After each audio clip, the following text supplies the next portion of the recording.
जय हिंद प्यारे बच्चों, स्वागत है आपका इस अमेजिंग प्लेटफॉर्म भौतिकी प्लस पर। आज हम चर्चा करने वाले हैं साइंस की लास्ट मिनट स्ट्रेटजी के बारे में। तो उम्मीद करता हूं आप सब लोगों ने इंग्लिश का पेपर दे दिया होगा और बहुत अच्छा गया होगा।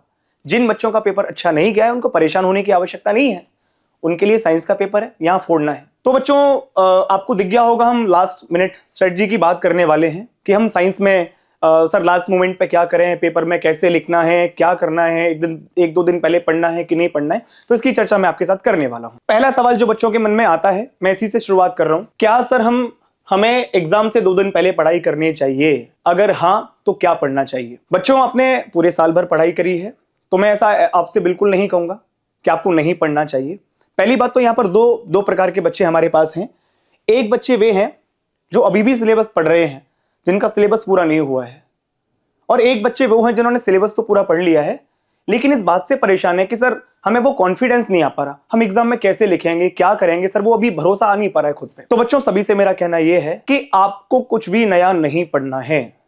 इस बात को आप ध्यान में रखें, आपको कुछ भी नया नहीं पढ़ना है। आपको क्या करना है, आपको सीबीएसई के पीवाईक्यू देखने हैं, 3-4 साल में जो पेपर हुए हैं, और अब वहां देखो कौन से क्वेश्चंस आपसे बहुत बार रिपीट कर करके वो पूछ रहे हैं, तो उन क्वेश्चंस को तैयार करो। कुछ भी नया पढ़ने की आवश्यकता नहीं है। फिर मुझे बात करनी है कि जब हम एग्जाम देने जाते हैं तो सर वहां पर हमें एग्जाम सेंटर पे पेपर मिलता है, तो पेपर हाथ में आते ही क्या करना चाहिए? तो सबसे पहले तो मैं आपको बताता हूं, आपको शुरुआत में 15 मिनट मिलते हैं और इन 15 मिनट को हम कैसे यूटिलाइज करें। तो सबसे पहले बेटा आप ये देखिए कि जो आपको पेपर मिला है उसमें आप मार्क करिए कि कौन से क्वेश्चन बहुत आसान है, कौन से क्वेश्चन बहुत डिफिकल्ट है। तो उन क्वेश्चन को मार्क करके रख लीजिए और उसके अकॉर्डिंग प्लानिंग करिए। आपका जो टाइम लगने वाला है पेपर में, आप कैसे डिस्ट्रीब्यूट करोगे टाइम को, मुझे कौन से क्वेश्चन में कितना टाइम देना है, वो आप प्लान कर लीजिए। दूसरी जो सबसे जरूरी बात है, पेपर चालू करने से पहले जब आप पढ़ रहे होंगे तो आप यूनिट्स को, जो यूनिट्स हैं बेटा, उनको अंडरलाइन करना है। सर ये आप ऐसा क्यों बता रहे हैं? क्योंकि बेटा यही वो छोटी छोटी चीजें हैं जो आपको कहते हैं ना सर हमसे सिली मिस्टेक्स हो जाती हैं। बेटा यही वो जगह है जहां पर हमसे सिली मिस्टेक्स होती है। हम यूनिट पे ध्यान देते नहीं है, सवाल में पूछता कुछ और है, लगाते कुछ और है। तो मैं विशेष कहूंगा आपसे कि यूनिट्स का विशेष ध्यान रखना है आपको। जैसे किसी सवाल में यूनिट यूज करता है, वो मीटर यूज करता है, किलोग्राम यूज करता है ना, एम्पियर यूज कर लेता है, तो इन यूनिट्स पे विशेष ध्यान देना है। हमें सवालों में यूनिट मेंशन करना है। आंसर जब लिखें तो यूनिट मेंशन करना बहुत जरूरी है। वो बात जरूरी है कि और वाले क्वेश्चंस को विशेष ध्यान देना है। जब हम ये पेपर पढ़ रहे होते हैं, 15 मिनट हमारे पास जब होती हैं, तो वहां देखते हैं कि कुछ क्वेश्चंस में इंटरनल चॉइसेस हमें दी जाती हैं। तो वहां पर इंटरनल चॉइसेस को बहुत ध्यान रखना है। हमें वहां ये तय करना है कि हमें कौन सा क्वेश्चन करना चाहिए जिसको हम उस समय में कर भी लें और वो हमें अच्छे से ज्यादा मार्क्स दिलवा भी सके।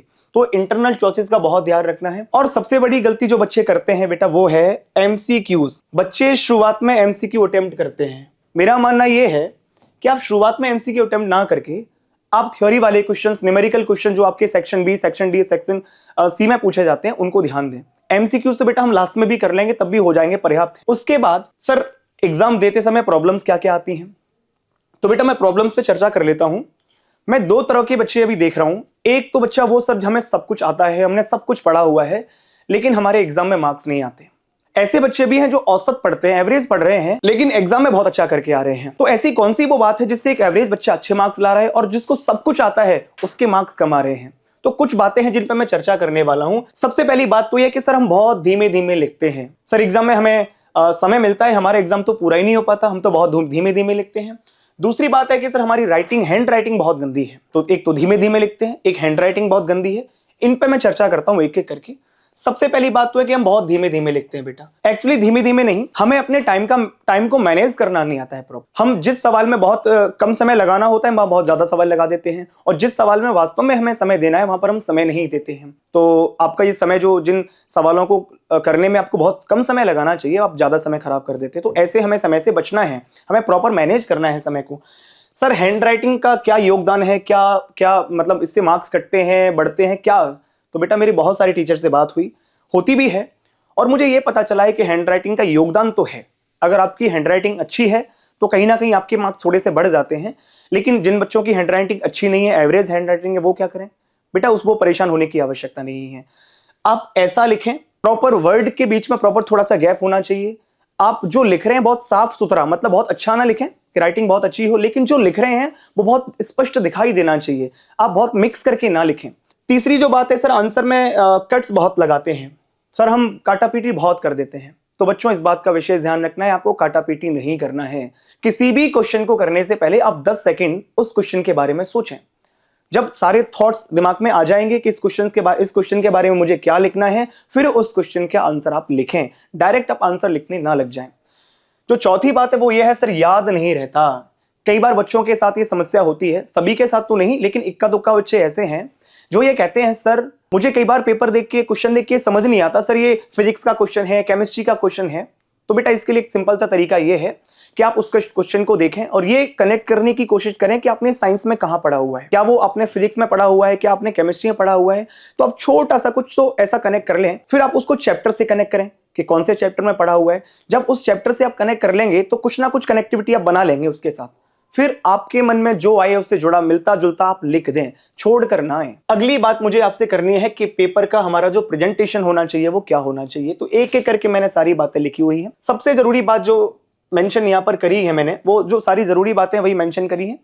कुछ बातें तो आपको खुद को पता होती, वो बातें मैंने बिल्कुल नहीं ली है। तो सबसे पहले बात है बेटा कि मार्क कीवर्ड्स, जो हमारे कीवर्ड्स होते हैं उनको हमें मार्क करना है। और मैं तो कह रहा हूं आपके अगर कोई क्वेश्चन आप कर रहे हैं तो कीवर्ड्स का बहुत ध्यान रखना है। अगर हम कीवर्ड को अंडरलाइन कर दें, कुछ उस पर ऐसा कर दें जिससे एग्जामिनर जब कॉपी चेक करता है तो उसको लगे कि बच्चे ने ये यहाँ पर लिखा हुआ है, तो वो आपको जल्दी से बहुत उसको समझ के कि यार बच्चे ने ये पॉइंट मेंशन किया है, तो बच्चे को मार्क्स दे देता है। कई बार हम क्या करते हैं, हमें चूंकि आजकल जो जनरेशन है वो व्हाट्सएप वाली है, इंस्टाग्राम वाली है, तो कई बार क्या होता है बहुत शॉर्ट वर्ड्स यूज कर लेते हैं। जैसे हमें बिकॉज को लिखना है तो हम BCZ लिख देते हैं, हमें यू को लिखना है तो हम ऐसा लिख देते हैं। तो बेटा इनको अवॉइड करना है, इनको एग्जाम में हम बिल्कुल नहीं करना है। ये बहुत अच्छी आदत नहीं है, बच्चों को ये आदत आ जाती है, लेकिन हम ऐसा नहीं करना है। तीसरी जरूरी बात है वो है मेक प्रॉपर डायग्राम। आप डायग्राम बनाएं, अगर आपसे वो नेमिंग करने की कह रहा है, लेवल डायग्राम बनाने की कह रहा है, तो वहां पर प्रॉपर डायग्राम बनाएं, उसको मेंशन करें कि फलानी चीज ये है। बहुत साफ सुथरा डायग्राम बनाएं, पेंसिल से बनाएं। अगर आपको लगता है कि मुझे थोड़ी बहुत पेन की नीड है तो वहां पेन आपसे कुछ यूज भी कर सकते हैं, लेकिन डायग्राम पर विशेष ध्यान देना है। अगर आपका डायग्राम बहुत अच्छा बना हुआ है तो एग्जामिनर जो आपकी कॉपी चेक कर रहा है बहुत खुश होकर आपको मार्क्स दे देगा। फिर मुझे बात करनी है कि हर आंसर के बीच में आपको बेटा गैप छोड़ना है। एक आंसर खत्म हुआ, उसके बाद हमें कम से कम 2 या 3 लाइन का गैप मेंटेन करके रखना है, जिससे एग्जामिनर को पता चल जाए कि इसका आंसर यहां खत्म हो गया है, दूसरा आंसर यहां से चालू हुआ है, तो उसके दिमाग पे भी एक क्लैरिटी रहे।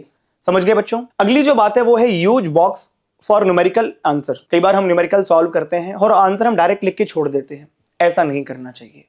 आपको जब न्यूमेरिकल सॉल्व करते हो और आपके आंसर्स आते हैं तो आप उसको बॉक्स में बंद करें प्रॉपर। तो कॉपी चेक करने वाले का ध्यान उसी जगह जाता है कि यार बच्चे ने बहुत सही लिखा हुआ है, और उसको ज्यादा भागदौड़ नहीं करनी पड़ती, उसको ज्यादा सोचना नहीं पड़ता आपके आंसर चेक करने में, वो आसानी से चेक करके आपको अच्छे मार्क्स दे देता है। फिर मुझे बात करनी है ऑर्डर का विशेष ध्यान रखना है। हम कई बार बहुत भावुक होकर हम क्या करते हैं, सेक्शन बी का एक सवाल किया, फिर सेक्शन सी का कर लिया, फिर डी का कर लिया। ऐसा बच्चों बिल्कुल नहीं करना है। हमें एक सीक्वेंस मेंटेन करके चलना है। अगर मैं सेक्शन बी के सवाल कर रहा हूं तो सेक्शन बी के करूंगा, सेक्शन सी के कर रहा हूं तो सेक्शन सी के करूंगा। बेशक उनमें से कोई सवाल बीच में से नहीं आ रहा है, जो सवाल बीच में से नहीं आ रहे हैं उन सारे सवालों को हम बाद में करेंगे सबसे, लेकिन हमें ऐसा लगना चाहिए कि हमने बहुत उथल फुथल नहीं मचा दी है, बहुत ठीक ठीक लिखा है, सीक्वेंस में लिखा है। तो कॉपी चेक करने वाले को भी यही लगेगा। आप तो ये मान के चलो कॉपी चेक करने वाला बहुत छोटा सा बच्चा है, उसको कुछ नहीं आता, वो आपकी कॉपी को देखेगा और उसको लगा कि उसको सब ठीक लग रहा है तो आपको अच्छे मार्क्स भी दे देगा। नहीं उसको लगा, उसका दिमाग खराब हो गया कि यार बहुत गंदा लिखा हुआ है, तो वो आपको मार्क्स भी नहीं देगा। फिर बात करते हैं बेटा कि try to write answer in point form. Point form से मतलब मेरा ये है कि अगर मान लो आपसे वो 3 मार्क्स का क्वेश्चन पूछ रहा है और ऐसी कुछ चीज पूछ रहा है तो जिसको आप लाइन बना के लिख सकते हो, पॉइंट 1, पॉइंट 2, पॉइंट 3, तो ऐसे लिखना प्रेफर करें। इससे दिमाग में क्लैरिटी होती है कि यार 3 मार्क्स का पेपर है, 3 मार्क्स का क्वेश्चन है, तो मैंने 3 लाइंस लिख दी हैं, 3 पॉइंट्स लिख दिए हैं। तो ऐसे करोगे तो ज्यादा आप अच्छे से रिप्रेजेंट कर पाओगे। चलिए दोस्तों, इसके बाद मुझे बात करनी है आपसे कि हाउ टू अटेम्प्ट न्यूमेरिकल।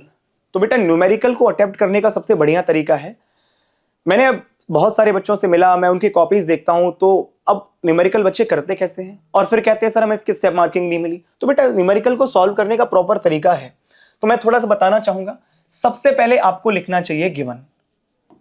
जो भी डेटा दिया है वो सारा डेटा आपने लिख लिया, जो भी डेटा है विद यूनिट्स, यूनिट भी हमें साथ साथ लिखते जानी है। जो भी डेटा दिया है वो सब लिखा। फिर उसके बाद हमें लिखना है क्या फाइंड आउट करना है, क्या सवाल में हमसे पूछा है, तो जो हमें फाइंड आउट करना है वो हमने लिखा। फिर उसके लिए हमने लिखा कि हमने कौन सा फॉर्मूला यूज करना है, तो वो फॉर्मूला हमने यहां पर राइट डाउन कर लिया। अब ये तो हमारे प्रॉपर स्टेप्स हैं। सबसे पहले हमने गिवन लिखा यूनिट के साथ, फिर हमें क्या फाइंड आउट करना है वो लिखा, फिर हम कौन सा फॉर्मूला यूज करने वाले हैं वो लिखा।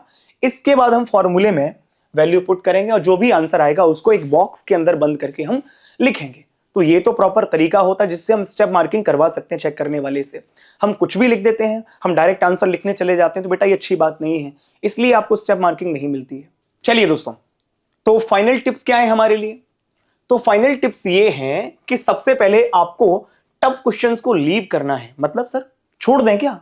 नहीं, मेरा कहने का मतलब है कई बार हम सवाल में फंसकर भावुक होकर गलत कर देते हैं, 2-3 बार अटेम्प्ट करने से समय खराब हो जाता है। तो ऐसे क्वेश्चन जो हमें परेशान कर रहे हैं उसको छोड़ दें अभी, जब बाद में हमारे पास समय बचेगा तो हम कर लेंगे, लेकिन उसके पीछे समय खराब करने की आवश्यकता नहीं है। और मैं विशेषकर ये न्यूमेरिकल्स की बात कर रहा हूं। न्यूमेरिकल में बच्चे बहुत भावुक हो जाते हैं, एक बार फॉर्मूला लगाया आंसर नहीं आया, फिर लगाना फिर नहीं आया, तो ऐसे करते करते बेटा समय खराब हो जाए।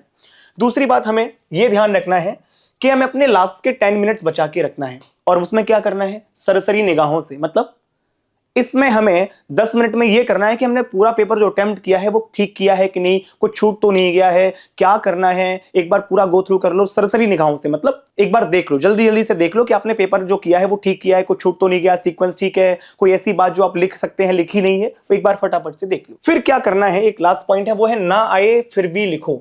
मतलब कई बार बच्चे मैं देखता हूं कि कॉपी खाली छोड़ाते हैं, और यही उनके कम मार्क्स आने का कारण भी है। अगर बेटा आपको समझ नहीं आती हैं चीजें, अगर आप कुछ नहीं सोच पा रहे हो, तो थोड़ा मोड़ा उसके बारे में सोचो। अगर कुछ भी उसके बारे में याद है तो उसमें लिखो। जो कुछ करना है आप तो लिखो बेटा, छोड़ना नहीं है कुछ भी खाली, और बढ़िया से लिखो। मैं तो कह रहा हूं पैराग्राफ बना के लिखें प्रॉपर। तो कई बार पैराग्राफ बना के लिखते हैं तो जो चेक करने वाला हो तो आपको मार्क्स दे देता है, तो छोड़ करना है। और ये बायो की बात कर रहा हूं, तो बायो में तो कुछ भी नहीं छोड़ना है आपको, आप कनेक्ट तो कर ही लेते हो, उसमें लिखकर जरूर आए। तो बच्चों, उम्मीद करता हूं आपको सारी बातें समझ आई होंगी। एग्जाम में बहुत ज्यादा पैनिक नहीं करना है, बहुत ज्यादा परेशान नहीं होना है। एग्जाम आपका बहुत बढ़िया जाने वाला है, आपने बहुत पढ़ाई करी है, बिल्कुल भी स्ट्रेस नहीं लेना है। बढ़िया से एग्जाम दीजिए, जो मैंने बातें बताई हैं उनको फॉलो करें। बहुत अब नहीं पढ़ना है, ज्यादा समय हमारे पास नहीं है। मैं तो कह रहा हूं फटाफट से एक बार पीवाईक्यू देख लो, और क्या कौन कौन से सवाल ज्यादा पूछे जा रहे हैं, कौन कौन से क्वेश्चन पर ज्यादा ध्यान दिया जा रहा है, उन सवालों को देखें। नया पढ़ने की जरूरत बिल्कुल भी नहीं है। तो चलिए बच्चों, आपको अच्छा लगा होगा। जय हिंद।